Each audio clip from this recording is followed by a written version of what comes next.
Hello, everyone, and welcome to Eternal X Wolf Pack Paranormal. I am your host, Shawn Ellis, and tonight we have an amazing show. We're going to take a break from the paranormal tonight, and we're going to talk to a couple guys that do a little bit of hunting, a little bit of fishing, and we may even get into a little bit of Bigfoot. Maybe. We'll see how it goes toward the end of the show here. But anyway, they're from Dills Outdoors, and we will introduce them here in a minute. But we got my co-host tonight, Ms. Gwen Johns. She is the powerhouse producer from All Access Network Television, and she is also the host with me on the new show on Thursday nights, Paranormal Surge. Hey, Gwen. Hey, how are you? I'm doing fine. How have you been today? Pretty good. Pretty good. It's been one of those days for me, but yeah, we'll get through it. Yep. Yeah, it definitely It definitely happens. I'm getting tongue-tied tonight for whatever reason. But anyway, we have two great guests here tonight. Mm-hmm. Do you know anything about hunting and fishing, Gwen? I do a little bit. I live in the South, of course. Of course I do. Yeah, well, you're kind of a tomboy, if I remember you saying, right? So you've done a little bit of hunting and fishing back in your day? Yes. I definitely have. All right. So we're going to introduce our guests. They're from Dills Outdoors. And we have Mr. Matt Dills. And we have his dad, Tim Dills. And they are part of Dills Outdoors. How you guys doing? Doing good. You?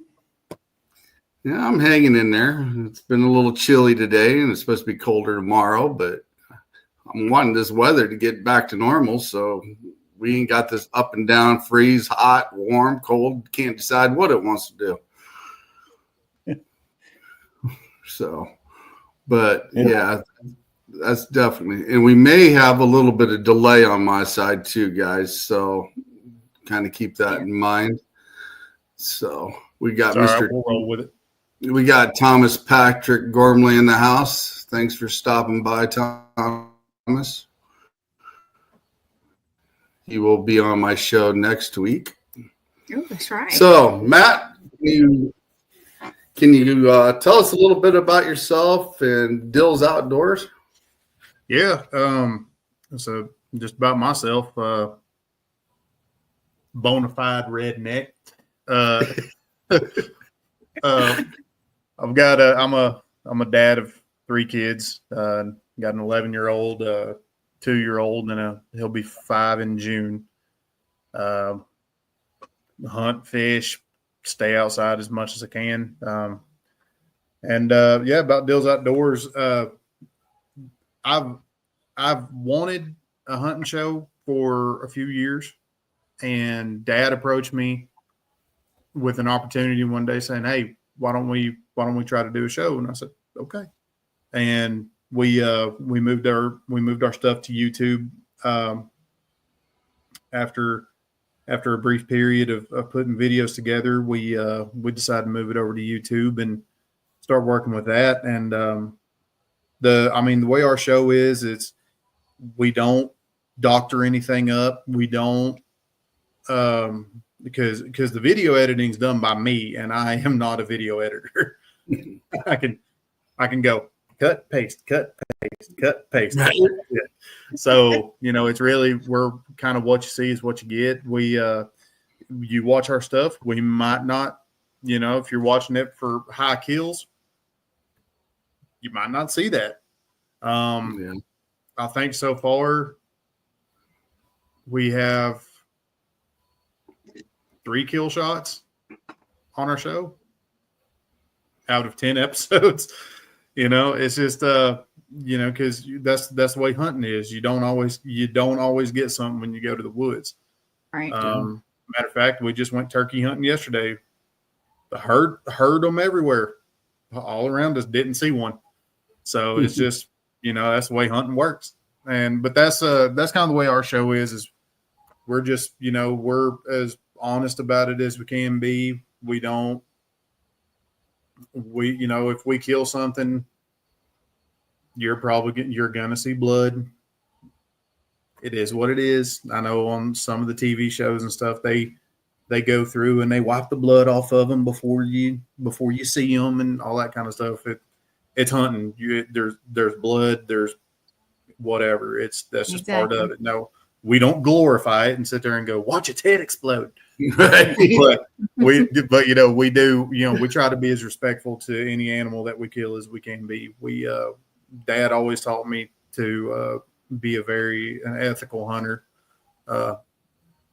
Take an animal out with as little suffering as possible, and we always try to abide by that. And that's basically a rundown of our show. So far, we've only got hunting in because we started it. We started this in September, thereabouts. Mm-hmm. Yeah. So we've just, I think the first episode we put on there was a very unsuccessful dove hunt by me. And, but it, we've not gotten into any fishing yet, but now with the weather warming up, that's, we got to get through turkey season. Once we get through turkey season, it's probably going to be heavy on fish. And we have actually even talked about, because sometimes we can't go hunting, can't go fishing. Sometimes me and Dad will go play golf. So we've actually talked about putting a little bit of golf in there too. Just show them what a couple of good old boy rednecks do on their off time.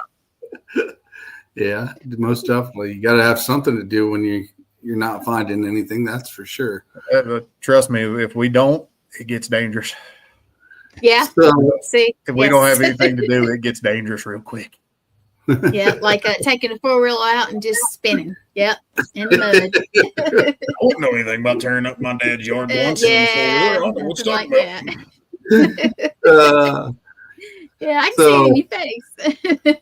So, from what Matt says, Tim, you were kind of the one that got the idea of this a little bit, or was it a collaboration? Well, it's he don't know if he remembers it or not, but he's talked about it ever since he was growing up.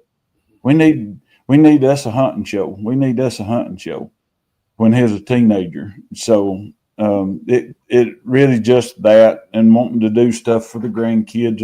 And I ain't giving out no excuses, but we do hunt public land. So it's not like we've got a private farm to hunt and all that stuff. We have to hunt where everybody hunts. So, and here in Western North Carolina, it's few and far between. Matter of fact, the 3 kill shots we've got have all been on somewhere we paid to go. Yeah, well, that is true. Wow. Yeah, it is what it is. That's crazy. Now, I assume you've got to get permits down there like we do here in Illinois and stuff as well. Yeah. Mm-hmm.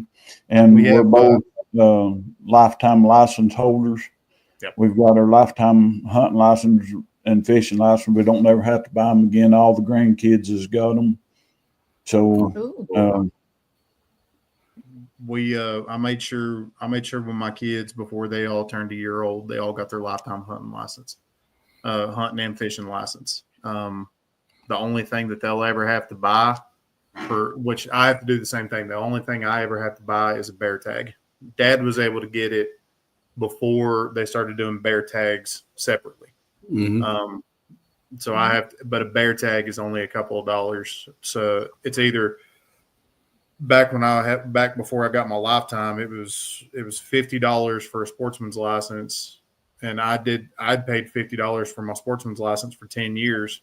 So and when I got my lifetime license, it was $500. So I was like, well, I've already bought this once. I might as well just save it up and then never have to do it again. Mm-hmm.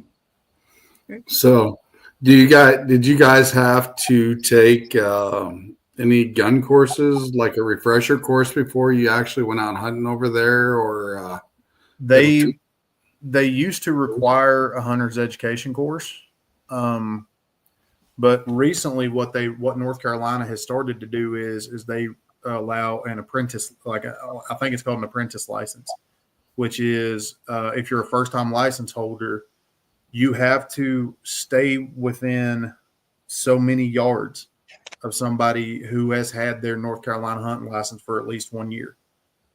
because what they used to do is they would put on the hunter's education courses at like the fire departments and stuff like that. That's where I took mine. And even when I went into high school, in my freshman year of high school in gym, we actually took about a week to do hunter's education, and everybody that was in that gym class got their hunter's education certification to where they could get their hunting license if they wanted to. I don't know if the school does that anymore, but they stopped doing a lot of the hunter's education courses, and they started doing more of the apprentice licenses. And a couple of my buddies who have never hunted before wanted to go. So I would take them up to Walmart or whatever, and they would say, they would tell them that they wanted the apprentice license, and the people behind the desk would look at them and say, who's the main license holder? And I said, that's me. And they would go through, make sure you're around him so close and everything else, because I guess the idea is you can either have people holding these courses, or there's enough people around here that have a dad, uncle, a brother, cousin, something that has been a licensed hunter long enough that they can teach them the same thing that course does. And it just way to save money, I reckon. So technically that means you guys become the teacher that's had the license for a while, and you don't have to take do you have to take a refresher course every now and then, or just Nope. That's just the way it is? Yep. And then I assume, since you have little ones, Matt, you teach them gun safety now, or in the process of it? Yeah. So my oldest one, Dayton, I actually,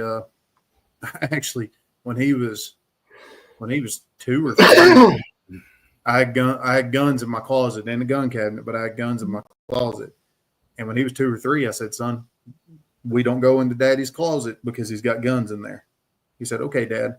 A year later, I just randomly dropped on him. I said, buddy, why don't we go into daddy's closet? Guns, daddy. So, but since he's we went turkey hunting with him yesterday, and the night before I was telling him on his shotgun, because he just got this shotgun like a year or 2 ago. So he's not that comfortable with it, but he's getting there. I made sure that, when you flip that safety up, the red that's right there means it's ready to fire. You do not put your finger on the trigger until you are absolutely ready to shoot. Whether it's loaded or not, you always treat it like it's loaded. You never pointed at anybody. You never pointed at anything that you have no intention of shooting.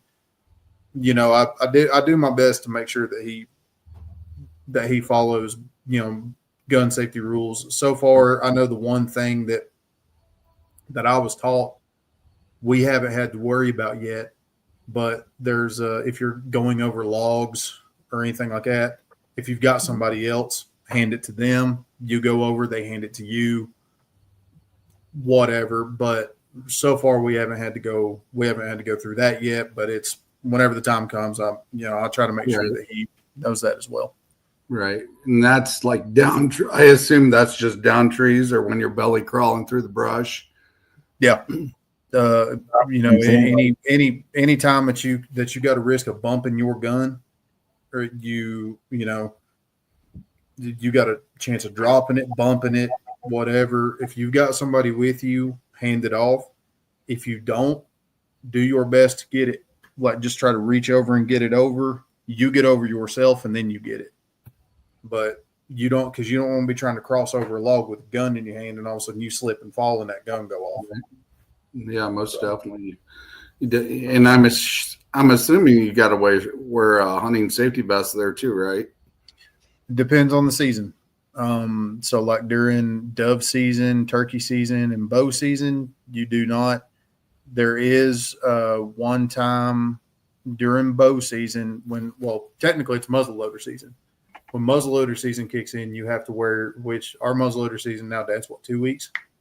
Yeah, it's the week before Thanksgiving and the week of Thanksgiving. Yeah. You have to wear maybe not necessarily a vest, but you do have to wear blaze orange. I usually wear a blaze orange hat. And that's usually what I do now. Like if when we went to any of the hunting camps that we've been to, that they require hat and vest. So I'll wear a vest for that, but for the most part, it's usually just a hat. And the North Carolina law is it to be something that can be seen from all sides. Yep, 360 degrees. And also with North Carolina, like Matthew was saying, anytime like muzzleloader season, you have to, if you're bow hunting, you have to wear orange, or if you decide to bow hunt during the rifle season, you have to wear orange. If it's like bow season for deer and hogs, but squirrel season opens, bear season, all that stuff, you don't have to. It's only when it's combined with deer hunting with rifles and shotguns or whatever. No. Gotcha. And like I said, during dove and turkey season, you don't have to because they can see that. So we actually went on one dove hunt, and there was a kid. I say a kid. He was probably in his late teens, like maybe early 20s. He had a vest with a pull-out like blaze orange flag on the back of it, and where he was sitting at is where the doves would fly from.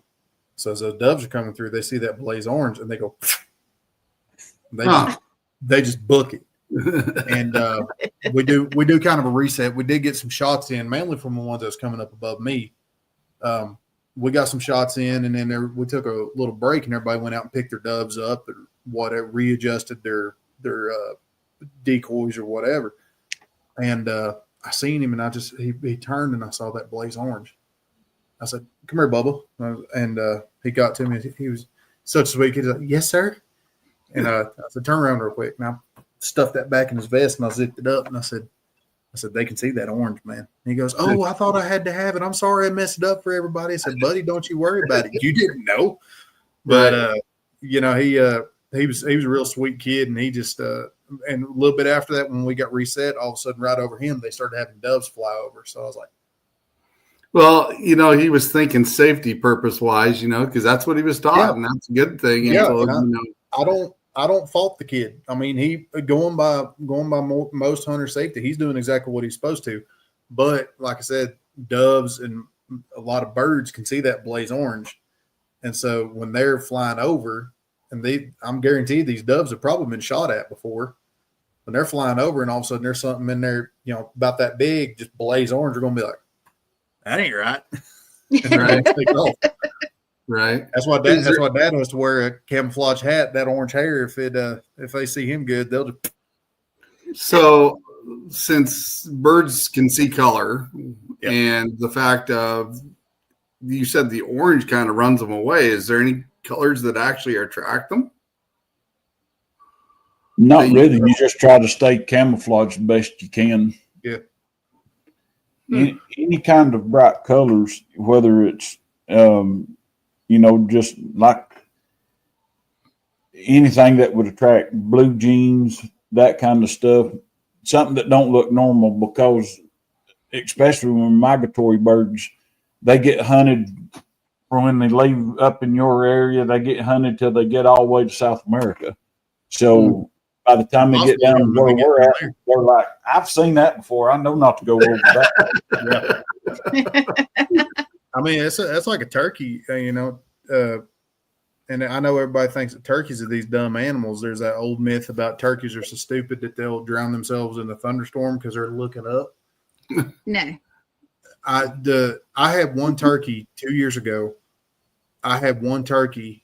He stayed on the edge of a field for 45 minutes, and he would gobble his head off, but he would not step into that field for nothing. And then Dad, I couldn't get him, so I told Dad, I said, "Dad, why don't you go down there and see if you can bust him, because I'd rather one of us get him." And Dad walks out to the same spot, and he doesn't gobble the first time because there's an eagle perched up in the corner of the field that Dad didn't even notice until it got daylight. And that turkey wouldn't gobble because that eagle was right there. And I got whistled at by a Bigfoot 4 times walking through the field too. So that probably didn't help either. No. Yeah. because they will catch them. Yeah. We'll get into Bigfoot here before the end of the show here a little bit, but that's interesting that that eagle was sitting there at the end and he was keeping an eye on that eagle, but he also knew you were probably on the other side, just ready to contradict everything. It's like, I'm going to get it either way if I walk out of here. He's probably heard that calling going, and he's like, let's see, I've heard that before. I've seen them catch my brother before. Well, which is 50-50 chance of me getting out of here, but we'll see. Talk about rocking a hard place. We have the CEO of All Access Network Television here. Miss Lee Brown is in the house. Thanks for stopping in, Lee. But yeah, that's definitely interesting. So I know all the rules and regulations are a little different for each state or county, if I assume right. So if I were to have a hunting license and come there, would I have to get one there, or does it go across the board? Yeah, you still have to get a North Carolina hunting license. That's actually, if that wasn't the case, then I've got a feeling me and Dad probably would have at least tried to have went to Colorado or Montana by now. I've never actually really been hunting before. I mean, I've done stuff in scouts when we were younger that, they taught us how to do certain things. And I know enough to probably get me by if I have to have it. And I have shot bows and I have shot guns. So, I mean, I'm not naive to that point of that aspect of it either. So I do know how to survive, but I would never know how to skin it right or, do that stuff. But I would just as long as you don't do it with my buddy Jeff, you'll be all right. I could probably do it. Lord, what did Jeff do? We killed a deer at his property, and I told him to go ahead and I told him to go off and get the cooler real quick. And Jeff had never killed a deer before in his life, and I'm over there. I get the first cut in, and I get that right there split open for him. Mm-hmm. And then I get that open for him because I'm not worried about that way I didn't cut the gut. Jeff, I didn't know if he'd do it or not. We get it open. All of a sudden there it is in all its glory. And I tell Jeff, I hand him the knife and I go, there you go. He goes, what? And I said, you shot it. Get to work. I said, reach in. I said, feel you feel the trachea, and it'll feel almost like a piece of vacuum hose. Mm-hmm. I said, cut that. Go to the other end. You know which end I'm talking about. Cut that. And then right up in, there's a membrane right under the spine. Just take your hand and go like that across that membrane, and then we can actually pick it up and dump everything out. He goes in. Second his hand goes in, he goes, Oh no.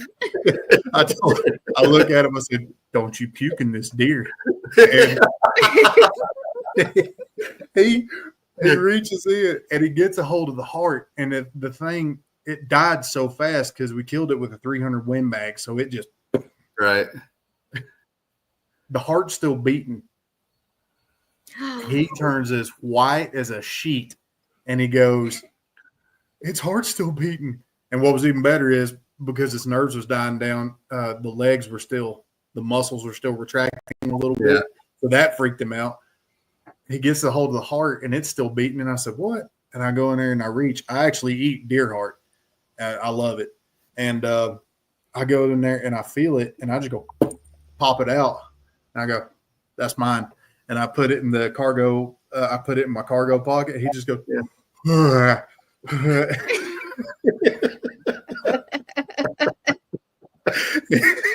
That's too good. Now to this day,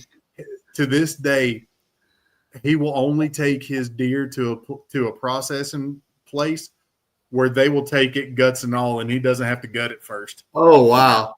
He I will. thought, He I will thought go. you always had to have them gutted before you take him to a processing place. No, this one place will take him in gutted, so that's why that's the only place he'll take it to, so he doesn't have to gut them. The one thing is it actually makes them better if you do go ahead and gut them. It does. When you shoot a buck, and since we're all on the subject of cutting stuff, first thing you do is go back and cut its gonads off, and then gut it, and that keeps it from getting the wild gamey taste as bad. Because it'll even after they're dead, it'll keep pumping adrenaline and testosterone through the system. Yeah. Oh, wow. Yeah. So you want to get that. That's the reason a lot of people don't like wild meat, is because of the taste and stuff. But if it's handled properly from the time it's shot until it's processed, it ain't nothing no better. No, especially wild hog. Wild hog to me is some of the best eating that's ever been. Well, I've definitely had deer meat and deer jerky and stuff like that, and I like deer meat. And even in chili, I like it. So, I've had rabbit and a little bit of rattlesnake and some odds and ends as well, and I like it. I mean, it's some good food if it's cooked right, like you said, and some you really can't really tell the difference of it. I mean, I went to one place for a party one time, and somebody made my plate and brought it to me and gave it to me, and I sat there and I started eating, not thinking anything about it. And I said, well, this chicken's a little greasy, but it's all right. It's barbecue chicken. And then they come back and they ask me and says, hey, did you like that? And I was like, well, yeah, it was all right. Do you know what it was? And I was like, well, it's chicken, ain't it? It wasn't chicken. It was barbecue raccoon. And it wasn't too bad. It was actually pretty damn good. Hey, everybody, me and Dad make this joke. They talk about, in Chinese restaurants that they serve cat. And I say, well, if that's the case, that's the best cat I've ever eaten. As long as it tastes good, I don't care. My daddy always told me, he said the only difference between something tasting good and bad was being hungry for 30 more minutes. Because in 30 minutes, if it didn't look good, it's going to be looking good in 30 minutes. I remember that time I killed a 3-point, just a little 3-point, and I killed it on my birthday. My birthday is September 15th. And so it was early enough in the year that they hadn't started to rut. He was still in velvet. And when I went to take care of him, I cut him and castrated him. And I'd heard that you could eat it. So I was like, all right. And I actually fried up. I actually made some deer testicles out of a 3-point and tasted like ham. Right? It tasted like ham. And the thing is there. Right away, he was going, my son, I've been hungry. I've been poor. I ain't ever been that bad off on either one to want to eat deer testicles before. I definitely have to agree with your dad on that one. Honestly, though, it really wasn't bad. I just took it, I seasoned it up and rolled and put it in some butter and just kind of pan fried it. And it really did just taste like ham. So, but now if that thing would have been killed in December, it'd have been terrible. But I figured the coons and the coyotes and stuff like that's got to have something to eat too. I tried to provide for everybody. I'll leave that for them. And the Bigfoots, loving the Bigfoot eating the gut piles. So. Definitely. So you guys hunt deer, dove, and wild hog? Yep. Turkeys. We hunt everything. If it's got open season on it, we pretty much hunt it. If it's legal, we'll go for it. Yeah, that's the main thing. Anything we do is always. Yeah, that's right. Them's mountain oysters. Yeah. But so what is legal there in North Carolina then? Let's see. So right now it's turkey season, and for turkey, it's a bearded turkey, not necessarily a gobbler, but it has to have a beard on it because there have been bearded hens before. So if it's got a beard, it's legal. Once deer season kicks in for us on deer, we get $4 or no, good. I wish we got $4. 4 antlerless deer and 2 antlered deer. So the way that goes is sometimes you kill, like I killed a button buck last year that his antlers hadn't even started to break through. Ma'am, don't tempt us. We'll be. She's real because they're causing havoc. Yeah. We'll roll up in there like super troopers. but for the antler part, like I killed a button buck last year, and the antler hadn't started to break through the skin, so that is still technically considered antlerless. And then there's been Dad, a couple of years ago, they I think in Illinois there was a 9-point doe killed or something like that, like a big old rack on that, but it's a doe. So she would have been considered antlered deer. The thing with them is they don't have the testosterone for their hard horns to ever come out of velvet. So you may kill it in December and January, but it'll still have velvet on its horns. She says seriously, these hogs are tearing up our property, and the deer have scars all over them from their tusks. They do. Well, They've even caught them on the cams. They're yeah. Well, Dills Team 6 over here. We'll go through. I told her we need to go down and just play one day and just shoot them off. Just have it. Dad, I think that right there just gave me a reason to get an AR style 308. What you think? You need a reason? Really? You need a reason? Yes, I'm married. I need a reason. I've been married 37 years. I don't need a reason. I've only this year will be 6 years. I'm still in the ask permission first. But then I've been married so long I know how to men.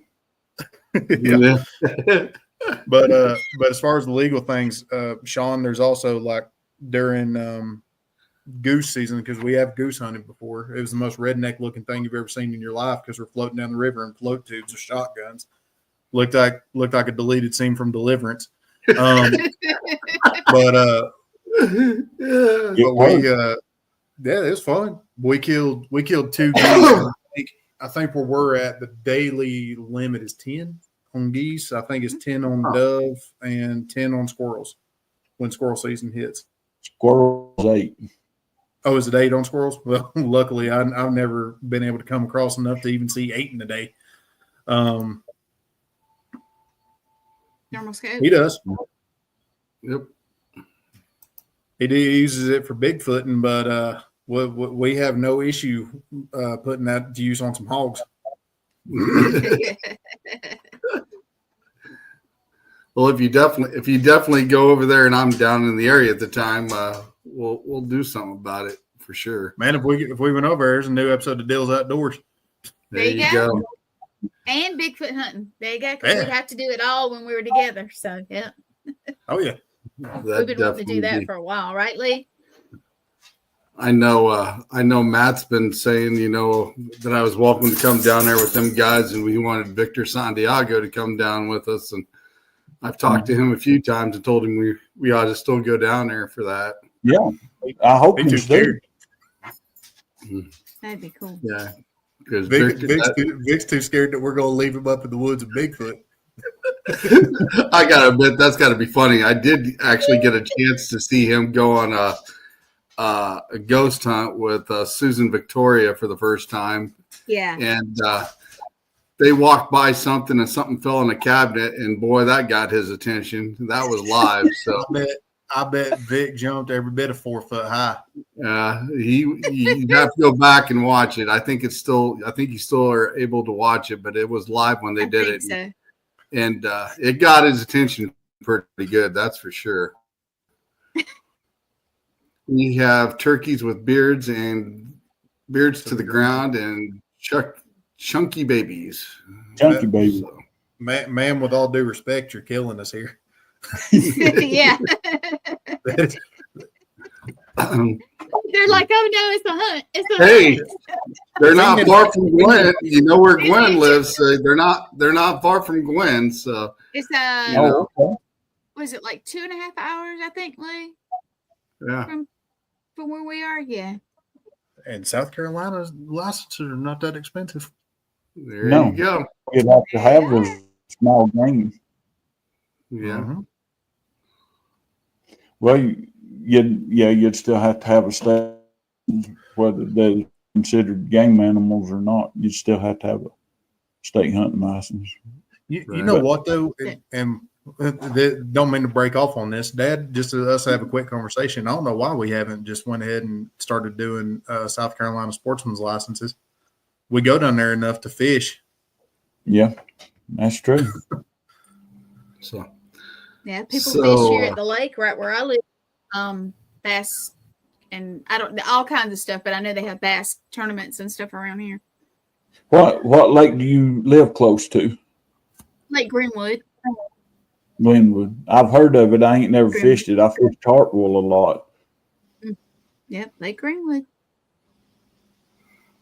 Right in my backyard, basically. Dad, I think we might have to do the good old boy thing and do a little visiting. Yeah, a little bit. Little visiting.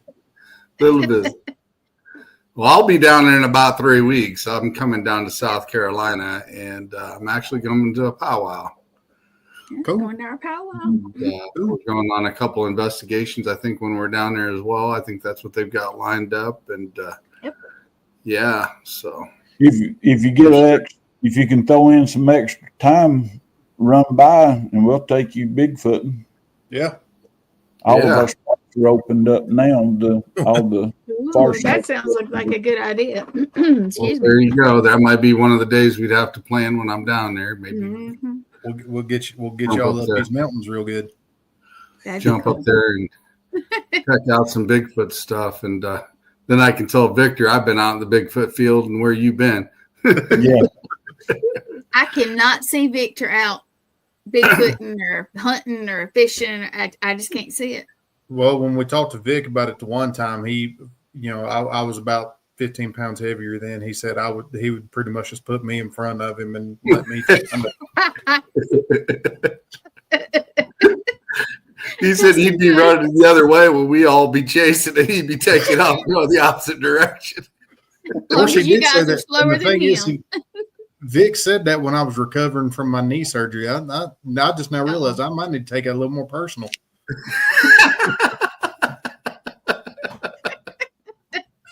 He was going to bait me. You might have to train up a little bit. Oh, damn. We'll stick some jack links in his back pocket. There you go. No, you won't. I don't let Jack make it that far. Then you got to make sure you got a live camera on him the whole time because we want to hear everything he said. We want to hear everything he says when he's running away. With one of those heart rate monitor readouts. Oh yeah. Actually, we'll probably have to get one of my buddies' dog tracking collars and put on him because if he takes off running, we may never find him. We'll have to track him down. Oh, Dad, what you could do is if Vic got down here, y'all to get that woodpecker collar and do him like you did Tony.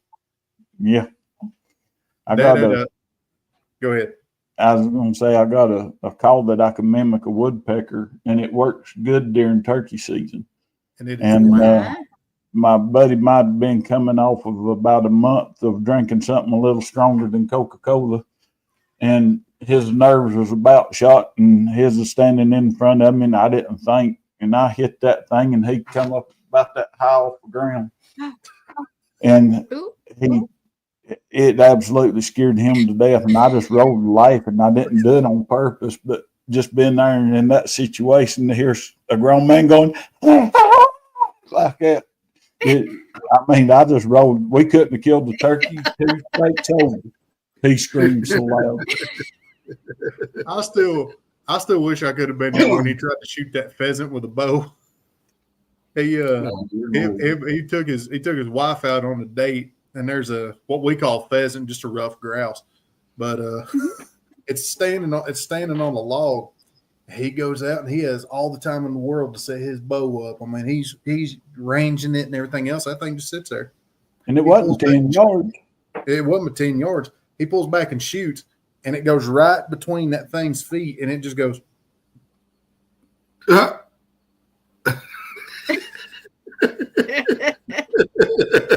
He said he looked back, and the truck was just shaking from his wife laughing so hard. That thing was essentially standing there going,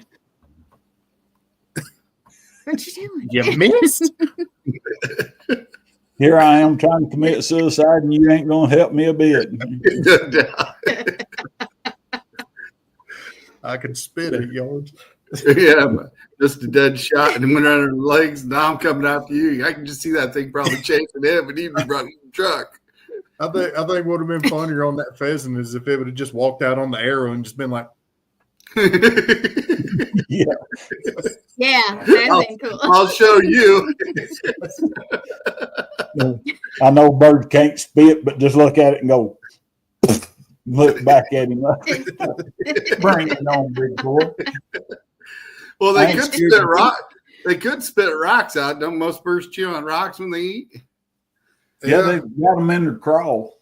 Yeah, they could probably spit a rock out though, or drop a rock. That probably would have been Tony's luck too. That thing would have flew off and the pebble just go. I was going to say that bird would have come closer to hitting Tony than Tony hitting the bird, evidently. Dive Bob in a new meeting, right? Let me show you how that's done. At least I'll hit you. But yeah. So we know you guys do some hunting with that. So you guys also do fishing too. What do you guys fish for? Anything that bites. Anything and I'm not being a jerk or being smart alecky, but we do. We just go and fish, and if we're targeting something like when we go to say we go down to Lake Hartwell, we're usually targeting stripers, hybrids. We may take time out to either catch or bow fish for some guard, that kind of stuff. But when I go, I just go because I like to fish. And 9 times out of 10, I don't go with anything in particular in mind. I love fishing for big catfish. And that is one of my favorite things to do. And but I fish for trout, brim. I've got float tubes in it. My buddy Tony that was just talking about it did aggravate the far out of him because we'd float the river here at the house, and he'd be 200 yards ahead of me of fishing, and I'm still trying to catch that one little brim about that big. It keeps pecking. But that's just me. I like to fish. It don't matter, like I say, whether it's trout or brim or bass or catfish, or I even like catching carp.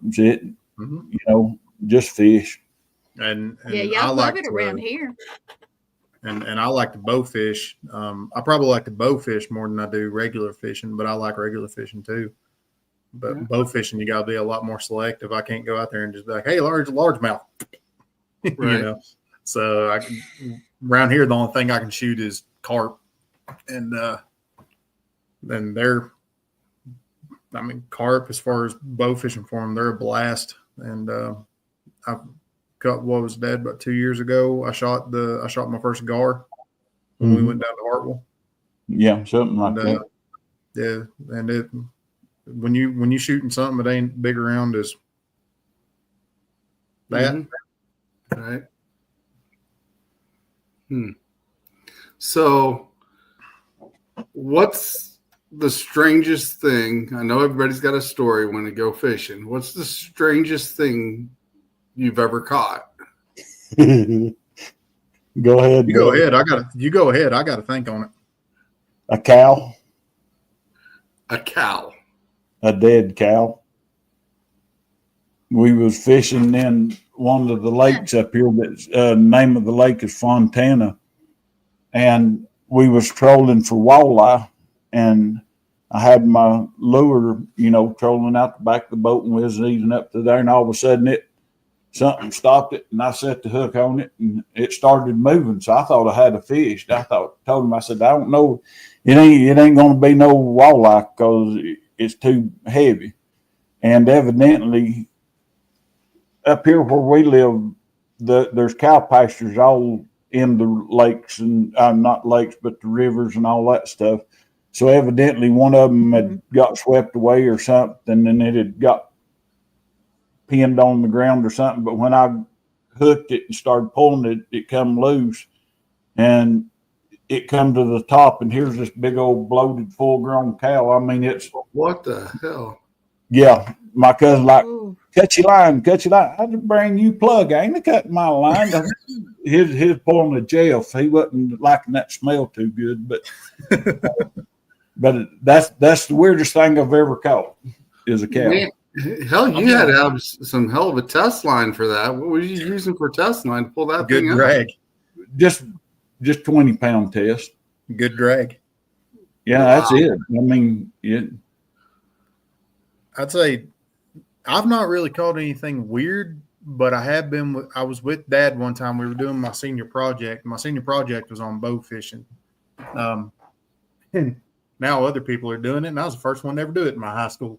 But we went down off a little tributary off of Fontana, and it was still real early. So Dad was actually going out and throwing dough balls to try to catch carp so they could come up to the top so I could get shots at them because they were still off so deep.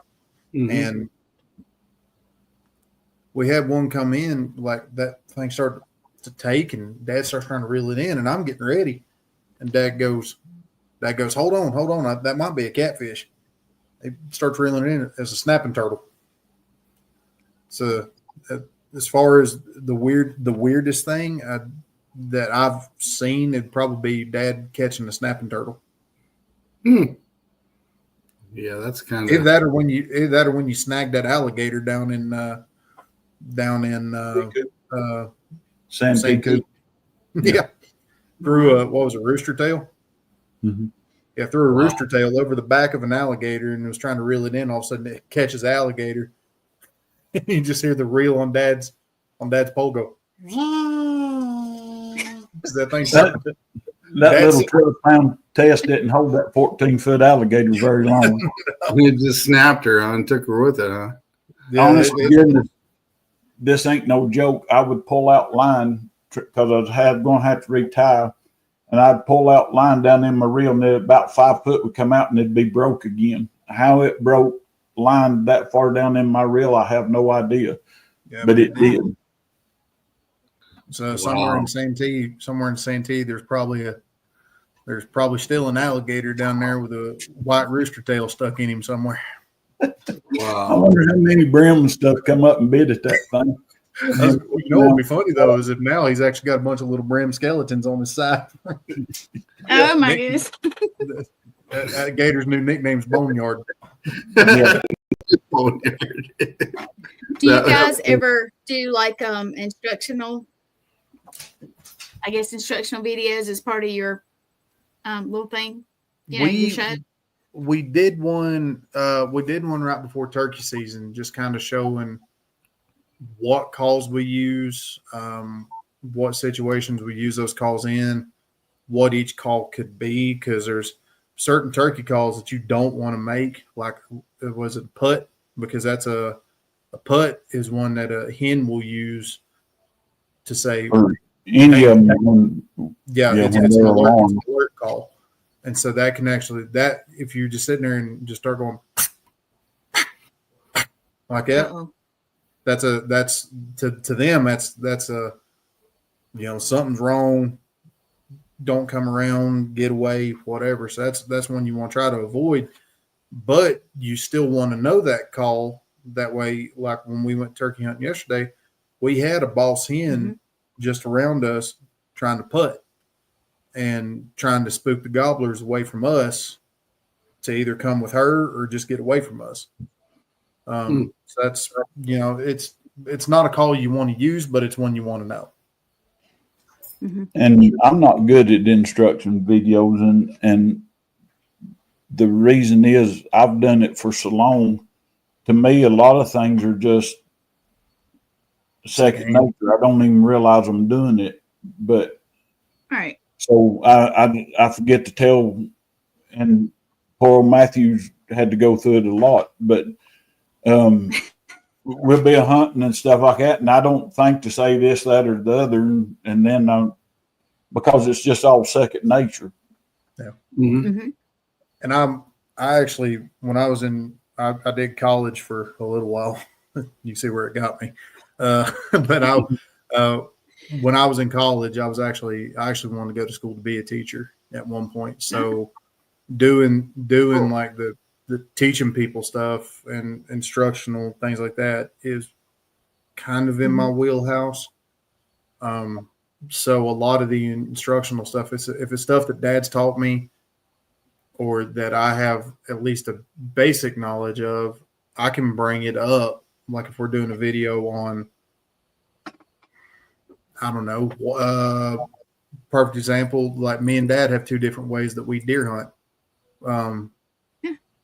I call more, and sometimes it works, sometimes it don't. Dad doesn't call that much. But the one time that it's really paid off, I killed my biggest buck because I tried. I had a 6-point going down in a holler, and he was after a doe, or he was either like, because he had that head down, and I bleated at him. I did the meh like that, and he wouldn't stop. I had a call that's got a snort wheeze on the top of it, and as the last ditch effort, he's about to go over a hill. I just go, and he just goes and stops and turns and starts walking right towards me, because to deer that is a fight. It's, I see you, I want to fight you. Oh, and, wow. Yeah. And it was a last ditch effort, and it was the only thing I could think to do. And he stopped on a dime and started walking to me wanting to fight. And when I shot him and actually got to look at him, he had scars all around it. Like he had big knots all around his eyes and scars from where he'd been fighting other deer. So it just happened to work that way. And I don't know if that's the approach Dad would have took, because me and him hunt two different ways. But that's the reason I like the way we do on our show as far as the instructional stuff goes, is Dad knows his way of doing things. I know my way of doing things. And sometimes you can take both of them and make them work. Yes. And if he can tell the way he does things, and I can tell the way I do things, sitting quiet might be all you need to do. But then you might have that one buck that won't stop, so you got to do a snort wheeze as a last ditch effort, then it works. So, right.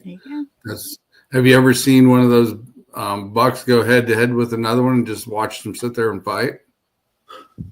I've heard it. I've not seen them.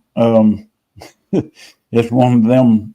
When I was a teenager, me and my dad was muzzleloader hunting, and I made it back to the Jeep and was sitting there, and up on the ridge behind me, I hear two of them tearing the woods down. I mean, they're just making the awfulest racket. And being a teenager, well, I probably would have done it being an old man too, but I was just listening to it. I tuned into it like, oh man, I can't believe I'm getting to hear these bucks fight. I've read about it, seen pictures, but they're going at it, and they're turning. Daddy ain't going to believe this. They're turning the world down and all this stuff. And then when it was over, I thought, well, you idiot, why didn't you snake up there and try to shoot them? They're fighting each other. They're not looking out for you. Danger. And, it's one of them moments. Wow. The only fight I've ever got to watch, I don't know if this counts or not. It was at one of the hunting places that me and Dad went to. I went there a year before me and Dad went together. It's a place called Wilderness Hunting Lodge in Tennessee, and they have exotic deer. The first year I ever went, I killed a Texas doll ram, And but the first that morning that I went out to hunt, they have fallow deer out there, and I actually got to watch 2 fallow deer lock up and start fighting each other. So that for me was pretty cool. And the reason I say I don't know if it counts is because it is a high fence area. Right. So I don't know if you want to count that. I've never seen whitetails. I've never seen whitetails or hogs or anything go at it, but I have at least seen that. Well, it's interesting that you got a chance to see something live, as even if it was in an enclosed type environment, but still, that's kind of interesting to watch. Them clashing horns and busting them up and clashing and everything. That's, man, I think they'd get a headache or break their damn necks doing that crap, you know? It's, the breaking necks does happen. I know there was a video doing the rounds about a year ago of an elk, I think out around Yellowstone, walking around with another elk's head in his rack. Oh, because wow. it had actually broke the other one's neck. And sometimes what'll happen with them is sometimes both of them will die because they can't get the other one off. But sometimes they'll actually sit there and they'll stomp on the other one's neck until it actually cuts the other one's head off. Oh, and they'll walk around with the head of another deer or elk, whatever. They'll walk around with the head of another one until their antlers fall off. Oh, wow. Yeah. And you want to talk about one of the most metal looking things you've ever seen? Look at an elk with a dead elk's head in his rack. That would be, yeah. I'm gonna check that out and Google it and see if I can find a couple pictures of that. That'd be kind of bizarre. Well, I tell you what, guys, we're at the top of the hour right now. I'm going to extend this show a little bit. You guys got the time? Mm-hmm. So I know for a fact that you guys have. Oh, wow. Oh, wow. Look at that. Damn. And that's a pretty good size elk. That's a boss. Wow. Well, I know for a fact you guys, like I said, I know you guys have done hunting, and that's what I brought you on here for, is talk about hunting and fishing, a little bit of this and a little bit of that. And I also know you guys like to do a little bit of other stuff with checking out Bigfoot. Mm-hmm. So can you tell us a couple things about Bigfoot and what you've seen recently? Because I know you've seen dogmen and some Bigfoot from a distance. I know you guys got pictures of those, but have you encountered anything else lately since I've talked to you guys? He's more the Bigfoot guy than I am. Now, I have seen one. I've seen one, and so I'm a full believer in it. But mine was probably about 9 years ago. I had one. I was squirrel hunting with a girlfriend at the time, and I saw one on a ridge take off running. He was about 7.5 foot tall, hair about this color, kind of a reddish brown. And I found a track of him, and then that's been pretty much it as far as what's happened to me.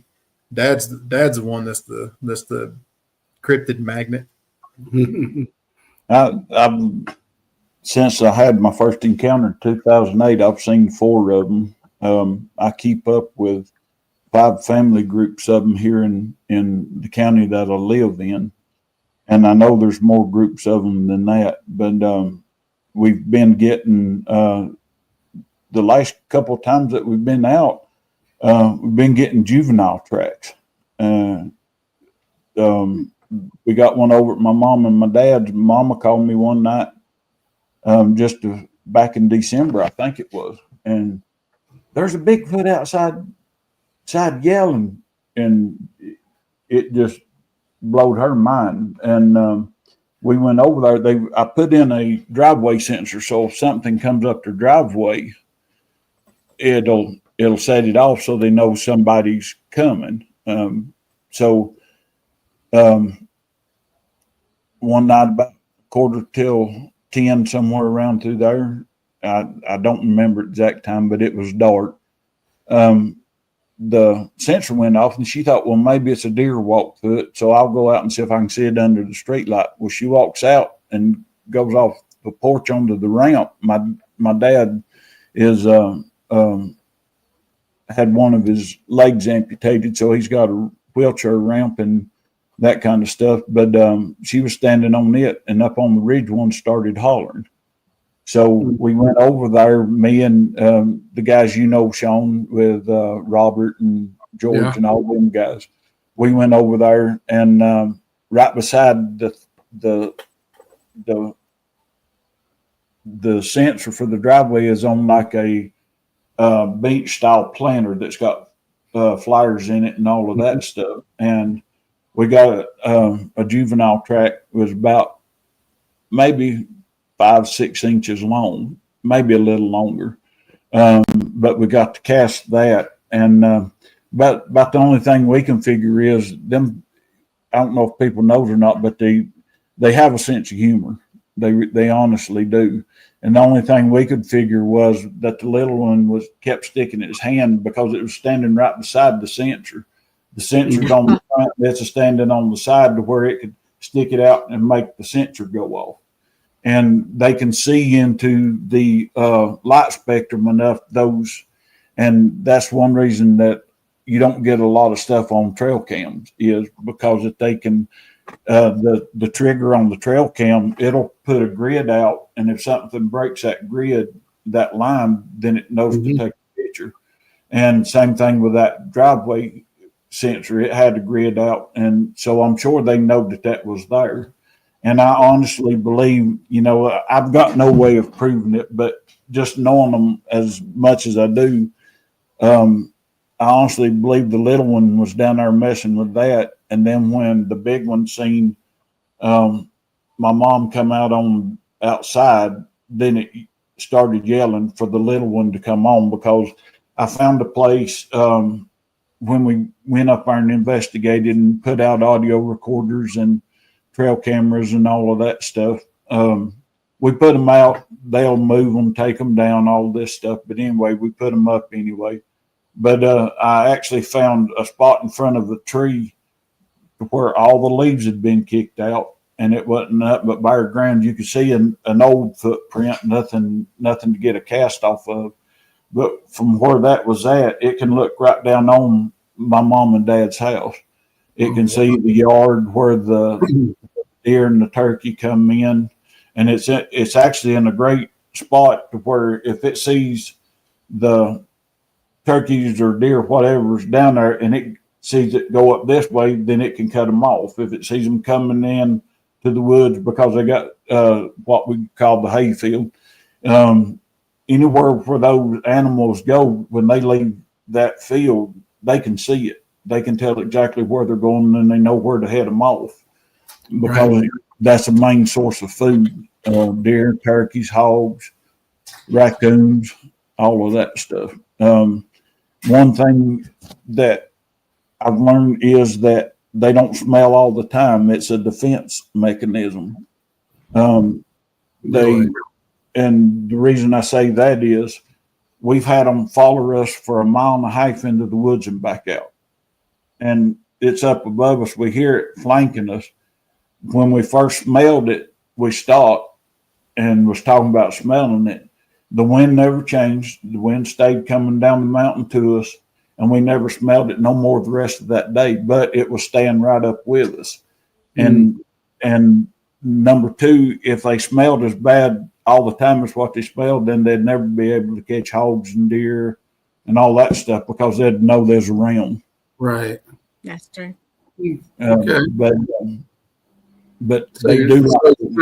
So technically, they got a mechanism, possibly like a skunk, when they put that smell out, then it'll drive things away, or want you to have that pungent smell, so you ain't gonna be messing with it to begin with. Yeah. Okay. Exactly.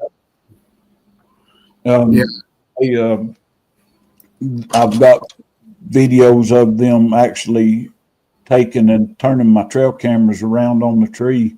I've got one certain place that they like to do it. And the crazy thing is, the trail camera that's on the side that they turn around, it'll get turned around every time off the game trail. But the one on the other side of the tree, it don't never get bothered. And every time that I've been in there, the one that's on the game trail, it'll be twisted around and moved to where it's not showing that game trail anymore. And one of the videos I have, you can actually see the arm come up and getting under it and start pulling it around the tree. Wow, that's interesting. That's Sure definitely is. interesting. I know one thing, Matt, when you took your hat off a second, I had to look twice, man, because you know what? You remind me so much of that wrestler that I've told you time and time Braun again. Strowman. You look like Braun Strowman, man. You're a dead ringer for Braun Strowman, dude. I wish I was built like him.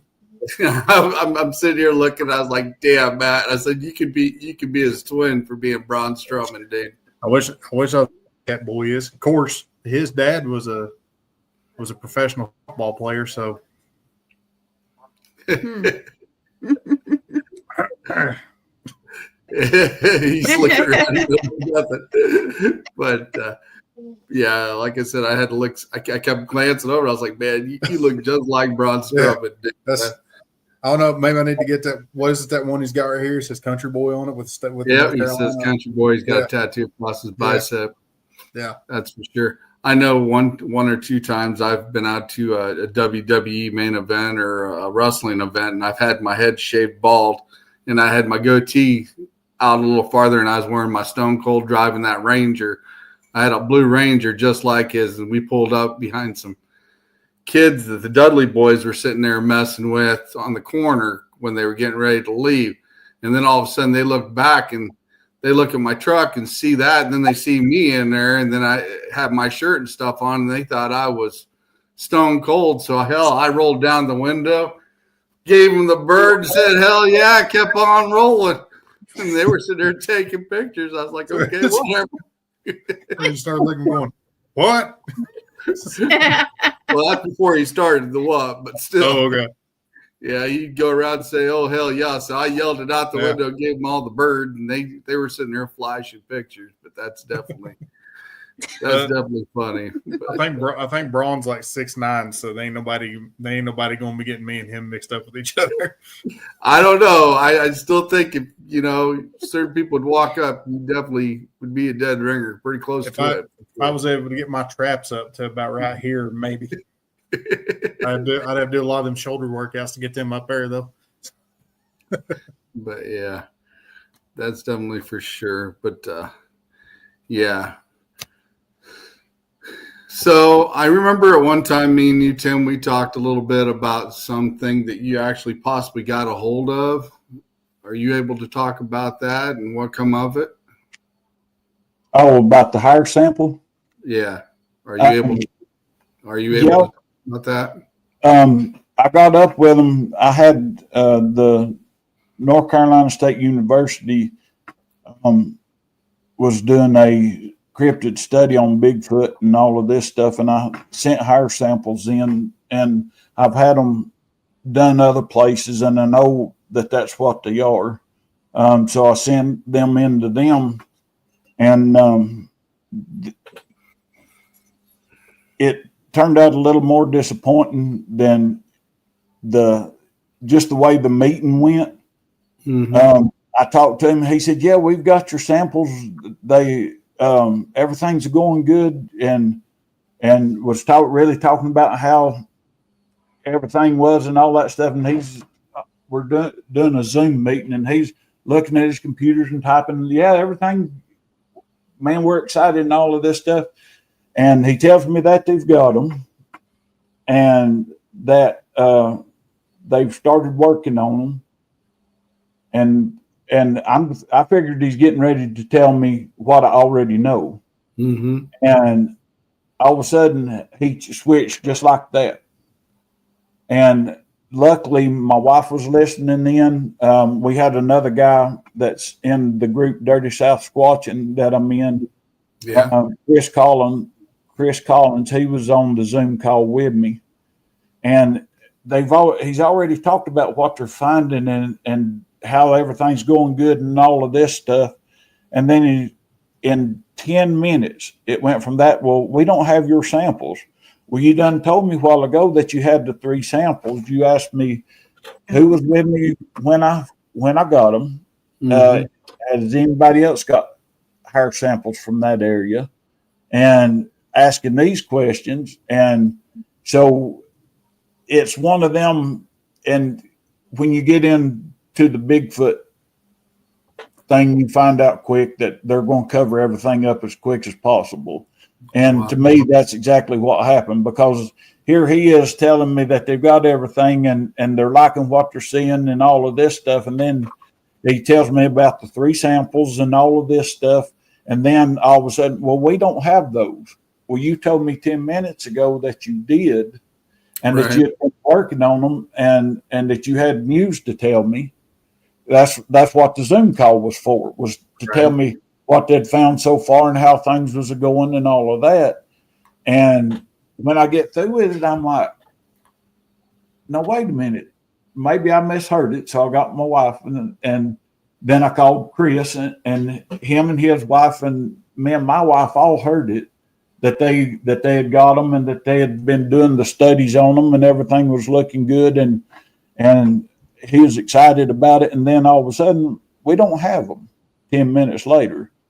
And I don't know if when he was working on his computer, he looked down and seen something that, I have no idea. But just knowing what I know about being in this field, I've been in it for 17 years now.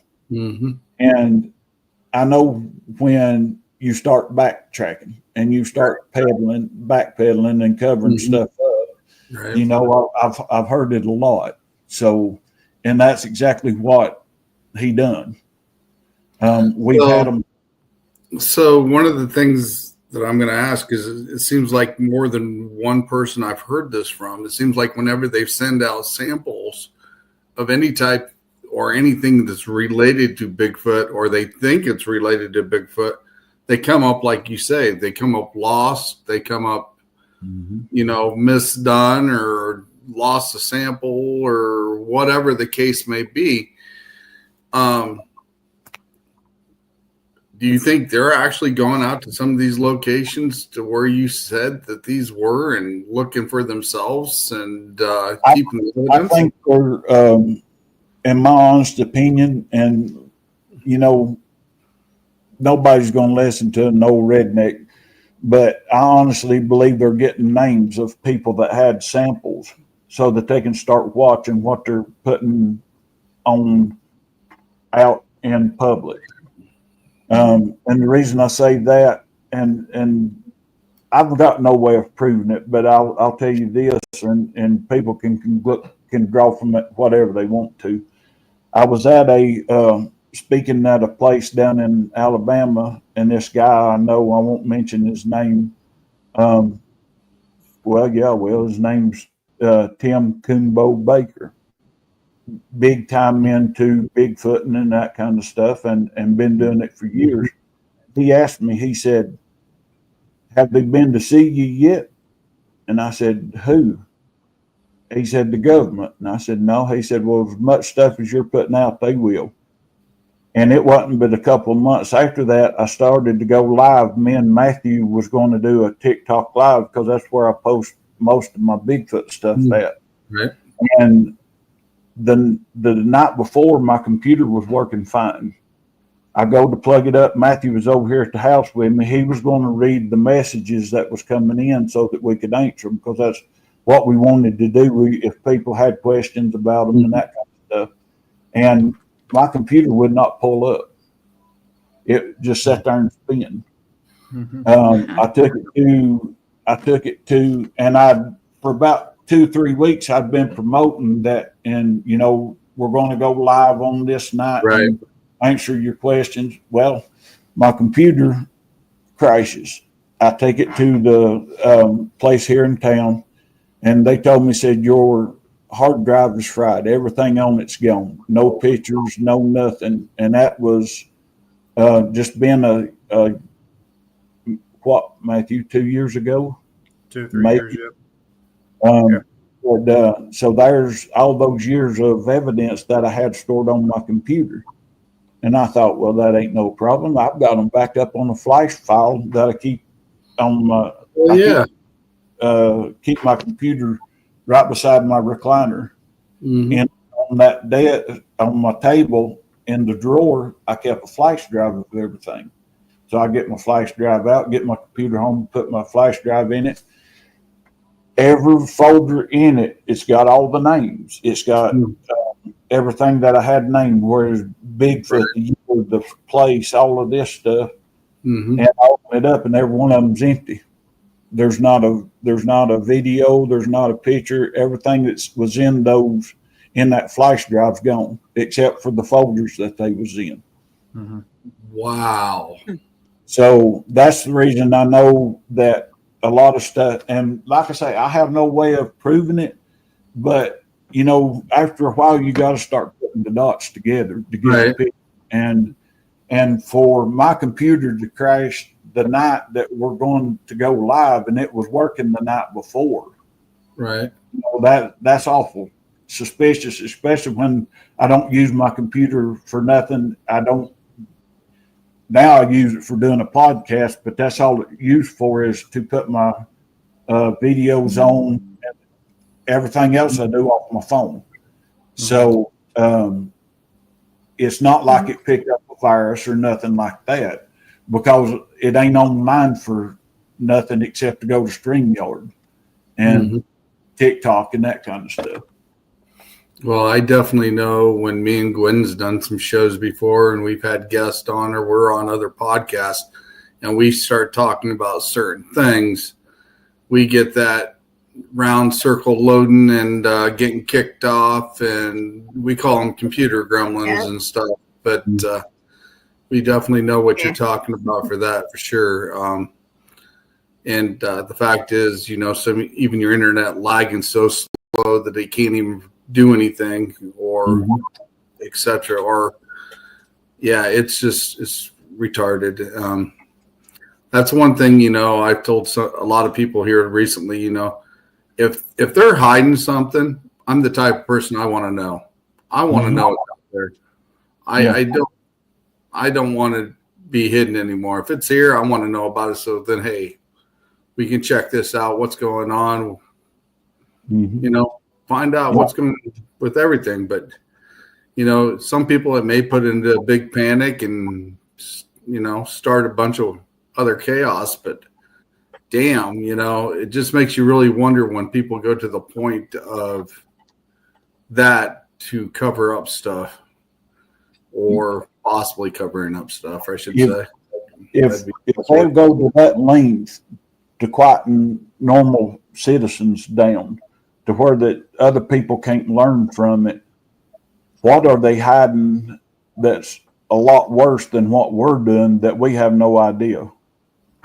Right. That's my thing. If you're going to censor me and hide me over something as ridiculous as Bigfoot real or not, and I honestly think that's where a lot of like on Facebook, I'm in 10 blue million groups in Facebook with Bigfoot and all this stuff, but there's so many people comes in there that's not got any background on them. They don't.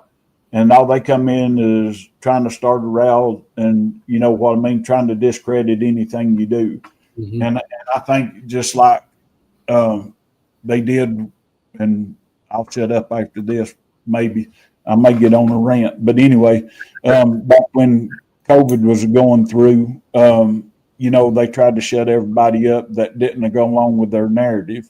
Right. And I think they're doing the same thing with this. The hair samples that we got, there's no other animal that the color in it, humans and all other animals have a solid medulla or whatever. I ain't no scientist, whatever that is called, and down the center of it.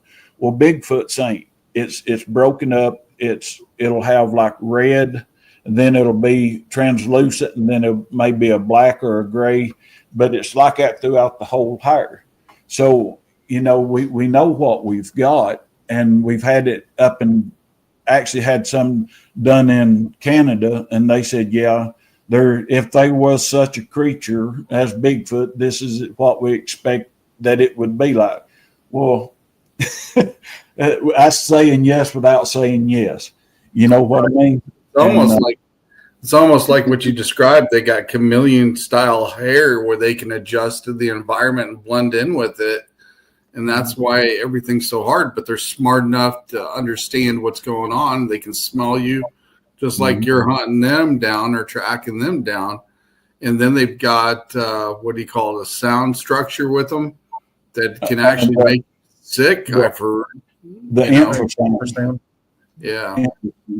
And that's one of the things that I almost think, you hear them talking about cloaking and all of that stuff.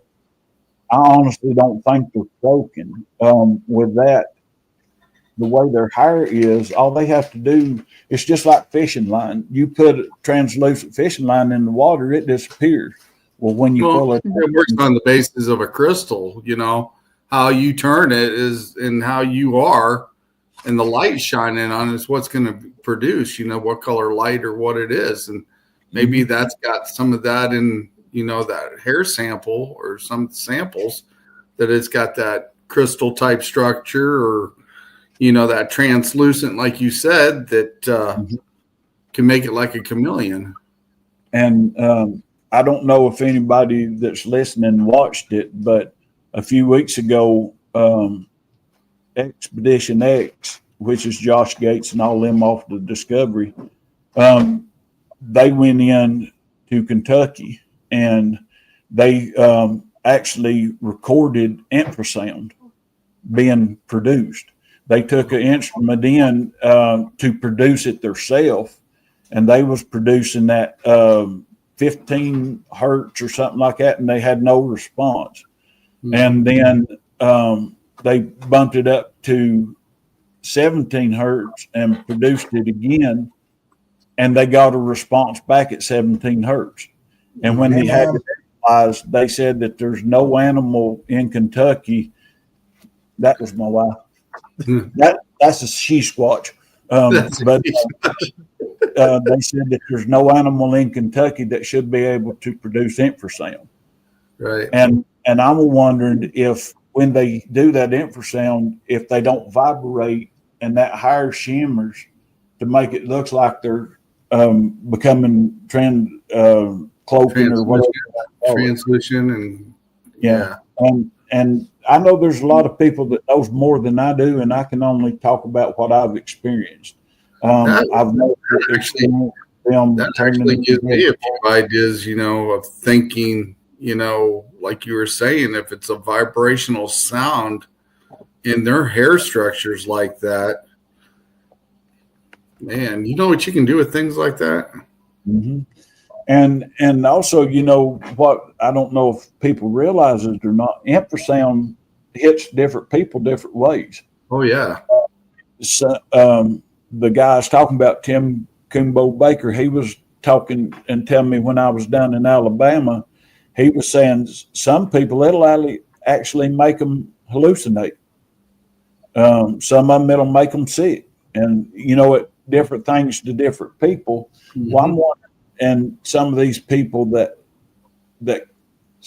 say that they disappear and all that stuff, I'm wondering if they're getting zapped with that, and it's making them, it's messing with them to where they don't really know what's going on. Right. Makes them disorientated, and lapse of memory or something. The couple things that I bring up is the Patterson-Gimlin film. When she's walking across that, if she could cloak, why didn't she? Mm-hmm. That don't, because she looks at them, she knows that they're watching her. Right. So why didn't she cloak, and they wouldn't have been able to see her no more? Another thing is the mind speak. I've heard them talk. I know they've got a language without a doubt because I've heard them do it 2 or 3 times. Right. But I've never had them mind speak. One of them cussed you out once. Yeah, I felt like that was a saying. But, if they can mind speak, then why are they doing wood knocks? Why are they doing yells and screams? All of that kind of stuff. If they can communicate telepathically, then why are they, doing that? If I could turn invisible and talk to my people that's with me without having to speak, I'd never turn visible. We'd be the best hunting duo ever. I kind of understand maybe why they would do the knocking and etc. from that point of view, because all of us are made different, and some of us can actually hear that. Some of our like our third eyes and the way we hear things, it's not calcified enough, so we can actually still hear them. But the ones that's got that process that don't understand that, or doesn't understand the vibration or frequencies or stuff like that, and when they hear it, they just don't realize what it is because they can't focus. It's a specific sound to them. When some of us, I think, can pick it up, it's like, hey, we're hearing what you're saying, but some people don't. Maybe that's why they're doing that knocking, because every one of us is different. On my audio recorder, I have audio recorders that record for 24 hours a day for 2 weeks. And then 2 weeks, I go in and change them out. I had a juvenile, and the reason I say it's a juvenile is just what it was doing. It sat in front of that audio recorder and broke sticks for over 2 hours. You could hear the little twigs of snap, snap, snap, snap. And I'm watching this on my computer screen, and here's all these little things, and I'm thinking I'm getting something. And then when I get to it, it's nothing but it sitting there breaking little twigs. And then you hear a big wood knock. And that's another thing. Usually when they wood knock, they knock one time. They don't do 3 times. It's one time. Any wood knock that I've ever recorded has always been one time. But you hear the big wood knock and the stick breaking. And it's gone for 3 or 4 hours, and then it comes back and does it for a couple more hours. So that wood knock told that little one to quit and come on, whatever, and but what Matthew is talking about, the one that I felt like was cussing me out, I accidentally messed their deer drive up. I was going in bow hunting, and it's in one of my research areas, and it's that time of morning. I walked the last probably 30, 40 yards without a light, and I always use a green light. I don't use a regular flashlight. And I get in, and I set my crossbow down, and I get ready to take my backpack off. And when I hunt on the ground. I don't hunt out of a tree. And I get ready to take my backpack off, and here comes this doe running down the ridge to me, and her eyes is about that big around, and you could tell she's freaking out. And she sees me, and she stops and looks at me, turns around, runs back up the ridge, is gone, and for maybe 5, 6 seconds, then here she comes again. And she done that 6 or 7 times, just back and forth, as fast as she could go. And I thought, what's this stupid thing of doing, because I ain't never seen one act like that. And by then I've set my backpack down, I've got my crossbow, and I thought, okay, I'll just wait for her to get close enough, and I'll get a shot. But she never did get close enough or stop, slow down long enough for me to get a shot at her. And finally, she went about half. And when she went up, every time she'd go up to the top, she would snort, blow their alarm sound, and she'd run back down to me, and then go up there and snort and blow and run back. Well, finally, she got about halfway in between, as far as I could see where she was going, and me, and she's just standing there looking in both directions like, what do I do? Yeah, and it was in early bow season in September, so I finally lost sight of her in the foliage and that kind of stuff. But about 45 minutes later, I hear 2 Bigfoots going up through the edge of the clear cut up above me, and they start yelling. And it actually sounded like they were, I mean, it was, I got tickled because it honestly sounded like they was cussing me out. And I was like, well, sorry. And I didn't know Yuns was here. And I honestly believe they'll put one up, get one at a certain point, and then they'll drive the animals to them. And then at that ambush point, the one that, the one's going to catch them, I think when I come into where I was at, it had to go hide. Mm-hmm. The reason I was hunting that ridge is because I know the deer like going up and down that ridge. And I think they had one station down there. And then when I come in, it had to leave and go hide and wasn't able to stay down there. And then when they seen that it messed up, they got back together and was going back across the mountain, across the ridge to my buddy's property. Cool. Wow. Well, you guys definitely got a lot of experience, and that's for sure. And you guys are really safe on what you guys are doing. And I'd like to thank you guys. We're going to end it tonight because we did an hour and a half. It's getting late, and I know Matt's probably got to get up and go to work tomorrow. I think probably, don't you? Yeah, I gotta go move mattresses. But I know I can sit here and talk with you guys all night long. We've done that before for sure. And like I said, you guys have got some great experiences. Definitely go check out Tim Dills and Matt Dills on the Dills Outdoors. And you can find them on Facebook. And I think your dad said YouTube. At YouTube. Our Facebook is just our names. We don't have a Dills Outdoors Facebook page, but we do have Dills Outdoors. What's up? Yeah, definitely. I said definitely check you guys out on YouTube, Dills Outdoors, and see what these guys are doing. And like I said, Tim even posts up some stuff as well. I think you still post up stuff about Bigfoot once in a while too, don't you? Yeah, on TikTok it's Tim Dills 13. So that's where I post most of my stuff at there, and I try to do it on YouTube and Instagram. All of them's Tim Dills 13. All right.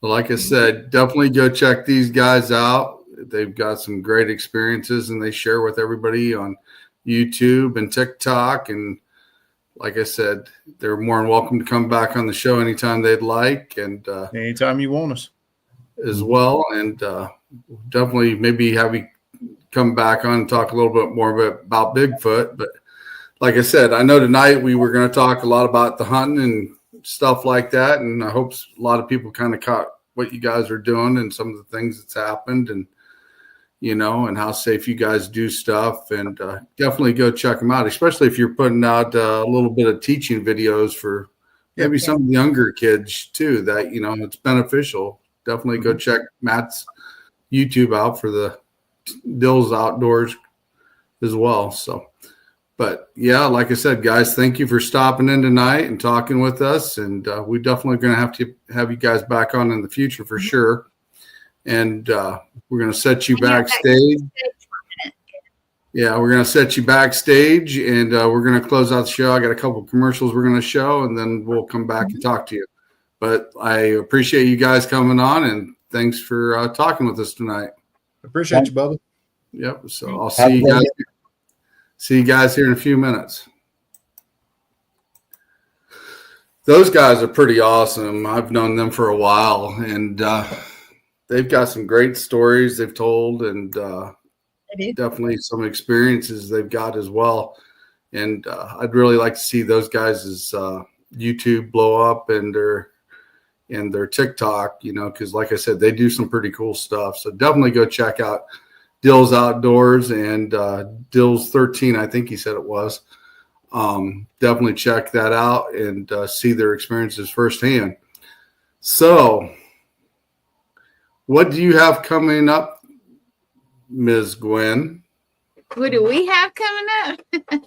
Well, tomorrow night, I have what I call Manic Monday. We have 4 shows, basically from about 7 p.m. Eastern time to 11:30, 11:45 at night. So I'll be busy tomorrow afternoon. Wednesday, we have like 2 shows, and then Thursday is our show, Paranormal Surge. And do you remember who we have this week? I remember the part he played, but Tony Moran. Yeah, Tony Durand. He played Michael Myers. Moran. He played Michael Myers in Halloween. We will have him on Paranormal Surge Thursday night. So definitely come check us out for that show. And ask questions and pop in, and maybe he will answer them for you too. Yes, he will. So please. Most definitely. So, and Please check stop out definitely check out all the great shows on All Access Television or Network Television as well, with Miss Gwen Johns and the Serial Killers and Chasing Nightmares. And Yep. I can't keep track of all the names. So many. we keep adding for sure. Definitely. Yeah, for sure. Let's see. The first one is Bridging the Seen and Unseen with Shane McClain. Second one is myself, Luciana, Terry Brown, Blaine Rohan, and Thomas Patrick Gormley. And that's Serial Killers, Supernatural, and Murderers. Then we have Mark Wash with his Spirits, Shadows and Spirits. He's basically chatting about his Paracon and other things. We have a guest tomorrow night who's written some books, very interesting. And then we have Chasing Nightmares. And tomorrow night, we're actually going to be investigating a object that has things happen when you have it around. I won't call it haunted, but we're going to see what it is. So that'll be very interesting. So it'll be a busy afternoon and night. So. Like you said, this coming Thursday, we're going to have the actor Tony Moran. One played Michael Myers. And then the following Sunday, next weekend, I will have Thomas Patrick Gormley on the show. Yep. And we'll dig into some of the things that he's experienced throughout his career and talk to him about that. Because when we had him on last time, we had all four of you on, and I couldn't break it all down to enough to ask everybody everything. So now we all got you coming on individually. So, but yeah, definitely come check us out Thursday. But we got a couple commercials we're going to run here real quick. And the first one is for All Access Network Television. So check this out.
Man, you definitely put together some awesome commercials there, Gwen. That's for sure. Thank you. And I have to update it. That's not all. So, yeah. I know we got some more coming for sure.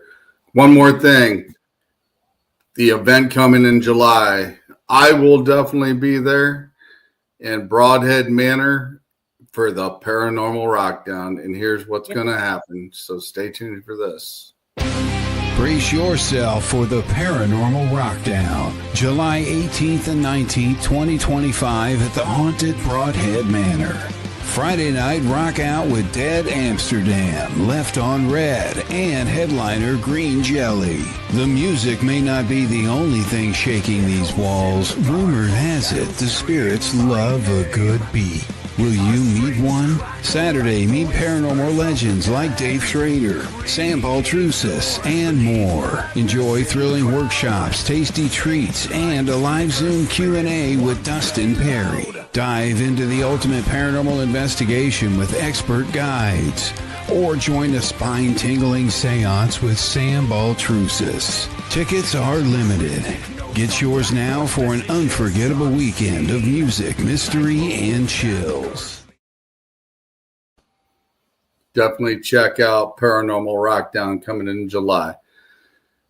So that's it for tonight, guys. Have a great rest of your weekend, and we will see you tomorrow on All Access Television Network or Network Television. I'm tongue-tied tonight. All Access Network Television. And we'll definitely see you Thursday as well and next week. Yes. Have a great weekend, guys. We're out of here. Bye.